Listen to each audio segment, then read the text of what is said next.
Assalamualaikum warahmatullahi wabarakatuh. Yang terhormat Ibu Eka Trisnawati, MPD, selaku dosen pengampu mata kuliah mikrobiologi, dan juga teman-teman mahasiswa formasi reguler semester 3 Universitas Peradaban Bumiayu. Pertama-tama, perkenalkan nama saya Fania Rahmawati dengan NIM 42120045. Prodi Farmasi Reguler semester 3. Saya di sini akan mempresentasikan analisis jurnal dengan judul Pemanfaatan selulosa bakterial Natadecoccus sebagai adsorban logam Cu2 dalam sistem berpelarut air. Analisis yang akan dibahas yaitu 1. Variabel dan pendahuluan, 2. Masalah yang melatar belakangi, 3. Tujuan, 4. Teori yang mendukung, 5. Metode, 6. Hasil dan pembahasan serta kesimpulan. Yang pertama yaitu variabel yang ada. Terdapat dua variabel, yaitu variabel tetap dan variabel bebas. Variabel tetap terdapat suhu dan pemanasan, sedangkan variabel bebas terdapat konsentrasi dan perhitungan. Pendahuluan, Natadecoccus adalah salah satu produk yang cukup berkembang berasal dari olahan air kelapa. Pembuatan Natadecoccus yaitu berasal dari hasil fermentasi air kelapa menggunakan bakteri Acetobacter silynum.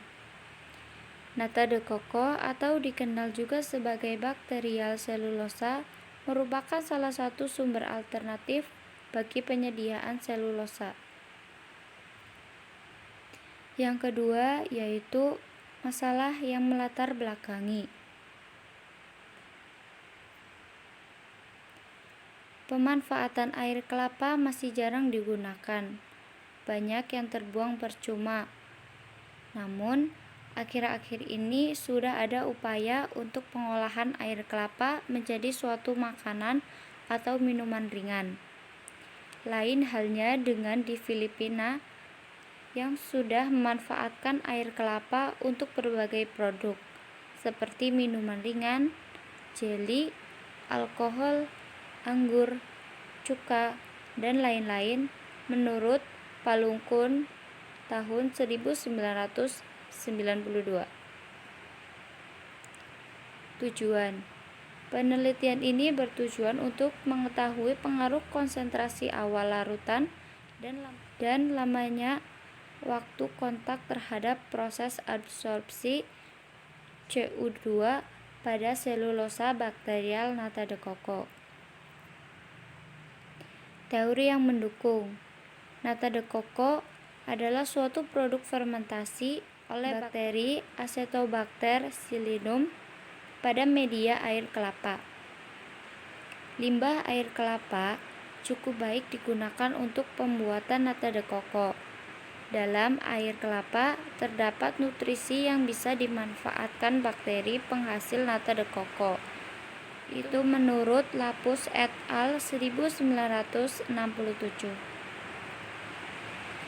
Metode yang digunakan merupakan metode eksperimen.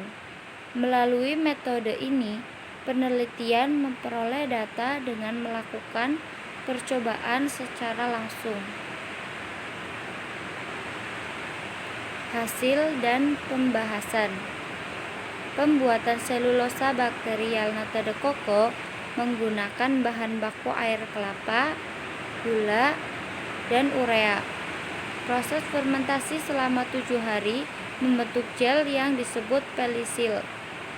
Proses pembentukan pelisil merupakan rangkaian aktivitas bakteri Acetobacter silynum dengan nutrien yang ada pada media cair.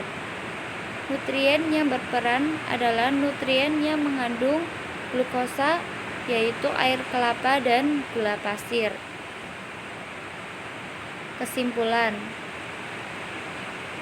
Pemanfaatan air kelapa menjadi sumber alternatif pembuatan nata de coco dengan cara melakukan fermentasi air kelapa dengan bakteri Acetobacter xylinum. Kedua, selulosa nata de coco dapat mengabsorpsi CO2 dari larutan berpelarut air dengan kapasitas absorpsi mencapai 1000,905 mg per gram. Kenaikan konsentrasi awal larutan dan waktu kontak meningkatkan kapasitas absorpsi selulosa nata de coco sampai pada nilai tertentu. Cukup sampai di sini. Sekian presentasi dari saya. Mohon maaf bila ada kata atau pengucapan yang salah dan juga ada penulisan yang salah, mohon dimaklumi. Sekian dari saya. Wassalamualaikum warahmatullahi wabarakatuh.